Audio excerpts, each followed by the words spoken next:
Good morning, movie lovers, and it's a very beautiful, peaceful Sunday morning here in central New Jersey, and I'm going to talk about a film today which would disturb anybody's peacefulness. This is the 1972 film Last Tango in Paris, directed by Bertolucci, starring Marlon Brando, Maria Schneider, Jean-Pierre Léaud. One of the most controversial movies ever made, still controversial to this day. It was the inspiration for one of the most famous film reviews of all time by Pauline Kael. And in this rewatch, I saw this film when it came out. Actually, the wide release was in '73. I'm going by the 1972 IMDb, and it's generally considered a '72 film. It did play in other markets, foreign markets in '72, and its most famous viewing it was for the New York Film Festival in the autumn of 1972. And I've seen it once or twice since, probably twice, but not for many, many years. And so the film had a surprise for me that I wasn't anticipating. And the story is about a man named Paul. This is played by Marlon Brando. We learn early on that his wife has committed suicide. We see him wandering a Paris street, obviously in distress. A young woman in sort of hippie-ish 72 type garb passes by, notices his distress. Somehow they end up in the same apartment together. Apartment for rent. Both of them are looking for an apartment. Brando is off in the darkness when his character is called Paul, and Maria Schneider is playing Jean. And she doesn't notice him at first. He's off in the darkness. He's mysterious. He's taciturn. He comes out of the darkness. They talk a little bit. She recognizes he's speaking French, and much of the movie is in French with subtitles, but with an American accent, which she identifies. So a lot of the dialogue between them is in English. But then he comes out of the shadows, and he notices this beautiful young woman that sexually appealing, and he initiates sex. She responds. So the film is about the sex that they have in this apartment. That's the major part of the film, and their kind of strange relationship, because Brando doesn't want any names. He doesn't know her name or give her his name, and he closes the shutters. They're in this world of their own with this very strange, perverse sexual relationship. No outside world, but Jean does have a relationship in the outside world, so that's an alternate story where she is her fiance, played by Jean-Pierre Léaud, Tom. He is a filmmaker. He's sort of making a cinema verite film using her, even though she's reluctant to appear in this film, using scenes and that their personal life becomes part of the movie. She doesn't like that, and there is a element here, a bit of an element that her anger at her fiance sort of emblemizes her relationship with Bertolucci, in which she appears that she feels that Tom is exploiting her in a relationship, and that when she expresses some of that, you can't help thinking whether it was intentional or not. It was, especially in ensuing years, with the revelations of the making of the film, in ensuing years that she's talking about Bertolucci. So any appreciation of the film, or much of one's appreciation of the film, depends on what your reaction is going to be towards Marlon Brando, who here is playing a brutish loud, and he's played that before. He knows how to do it. He draws very heavily on the method, so he's exploring the depths of his emotional being that he expresses in often in intense anger. And this is the method, where you bring it all out, and anger, grief. There's moments of autobiographical, some quiet moments where, and we're led, we know that much of this film is improvised, but he gives sort of autobiographical details that are meant to be Paul of his childhood, but if you know anything about Brando's life, he's expressing his own, at least a version of his own life and his relationship to his mother. There's no doubt that Brando has a mystique about him, and he still was very good looking and somewhat fit. And this is the same. I think he made this right after The Godfather, and his hold on critics, on fellow actors, to this day. I came across an Ethan Hawke quote where he regards Brando's performance in Last Tango as one of the greatest he's ever seen and an inspiration for his own career. And certainly the smoldering intensity is there of Brando. I often see it as kind of self-conscious and mannered. Although I like many Brando performances, I would not rank this performance in Last Tango as one of his best performances. And getting to the controversy, well, before the controversy, let's get to what surprised me about Last Tango in Paris, and that is an absolutely terrific performance by Maria Schneider.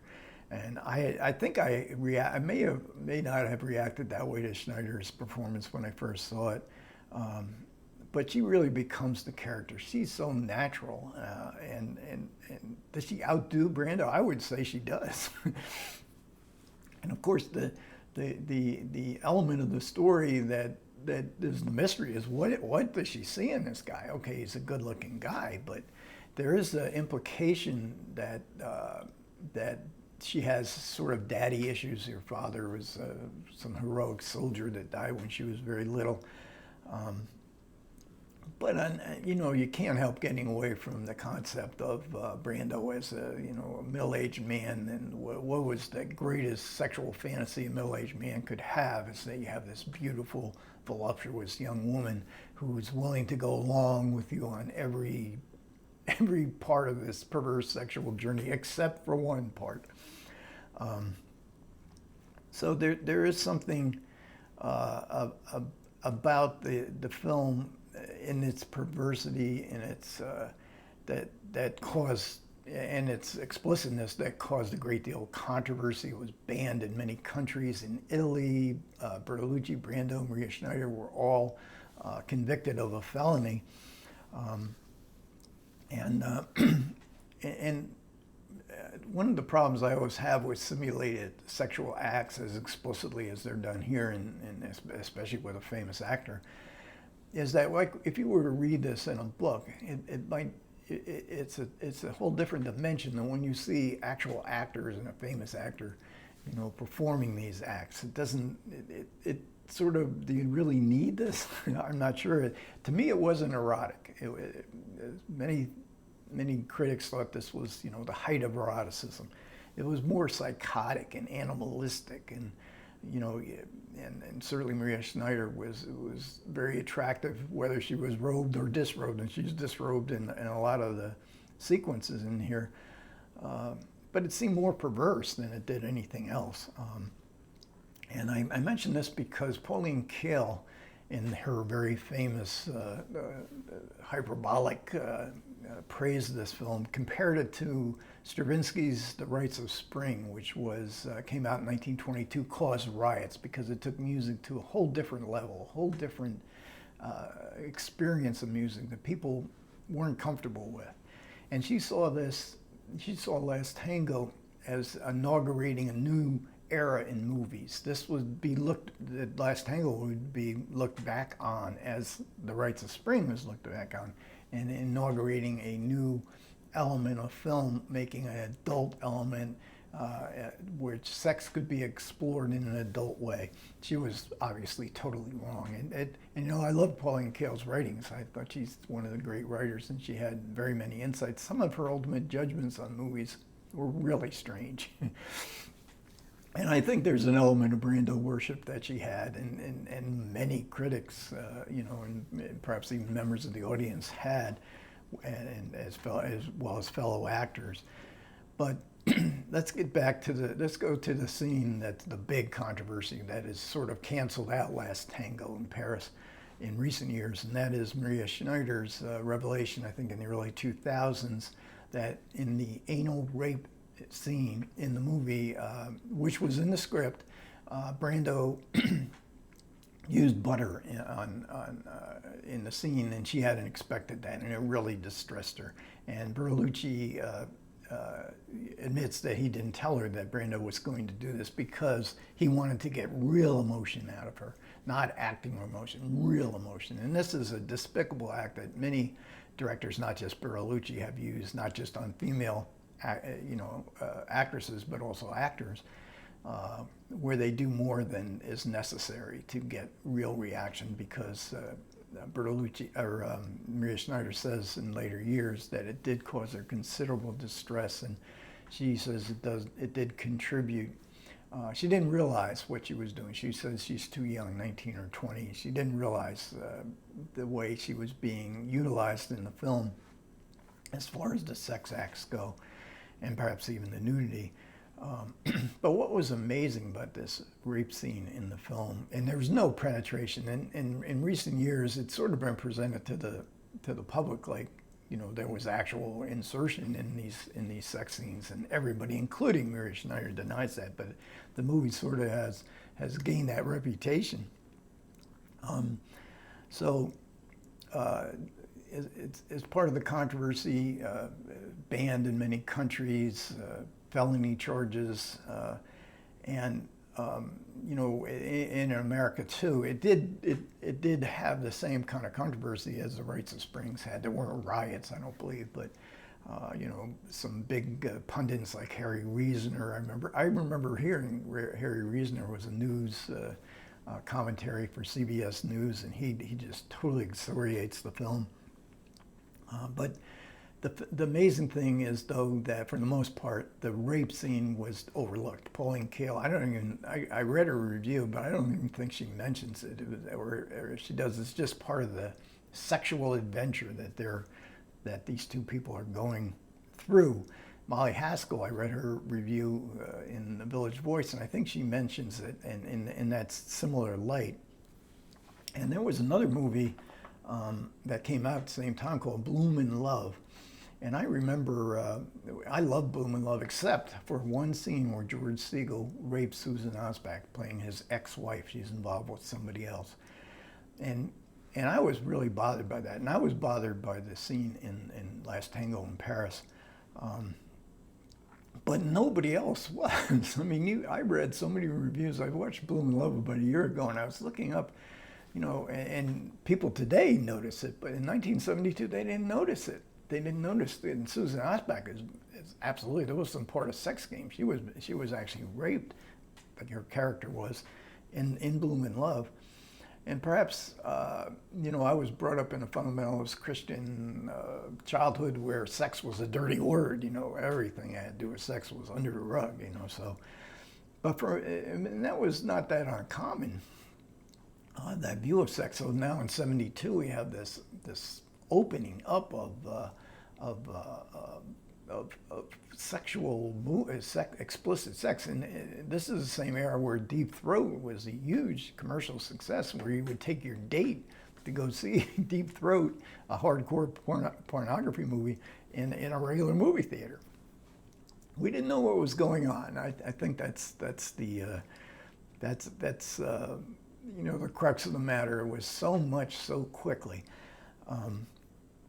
And Pauline Kael's prescience is this was going to inaugurate a new era in filmmaking. It was the death.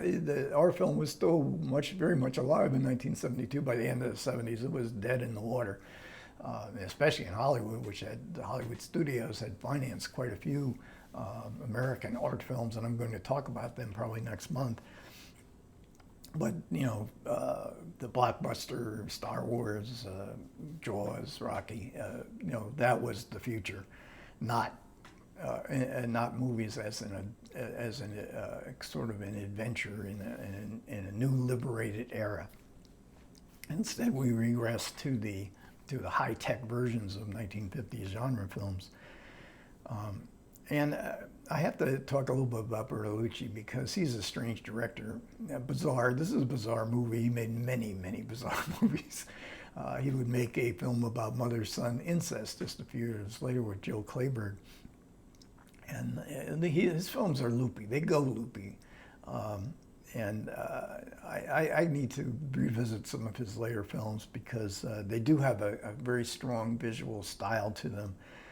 They're very transgressive, bizarre, loopy, but they're all of a piece. Now, Bertolucci passed away a few years ago, and the irony of Last Tango is because the Me Too era is canceling out Last Tango in Paris, and due to Maria Schneider's comments. But on the other hand, Maria Schneider is terrific in this movie, and so I saw her in. She also plays in Michelangelo Antonioni's The Passenger with Jack Nicholson a few years later, and there's not enough of her in that movie. I mean, she really lends a presence to Antonioni. She was in a Jacques Rivette movie, which I've never seen. But she, like I say, she had mental health problems, addiction. She turned down a lot of roles. She was scheduled to be in Louis Buñuel's last film, That Obscure Object of Desire. At the last minute, she refused to do the nude scenes.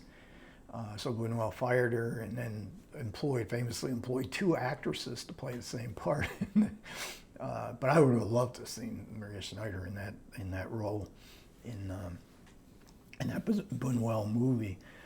So it's ironic that the film has been canceled out, but because of I think Maria Schneider. I mean, this is the memory of who she was when she was 19 or 20, and a terrific performance. And we're never gonna. This is I think a 2011 Blu-ray from Fox, I think it is, and it's in need of restoration. We'll never see it.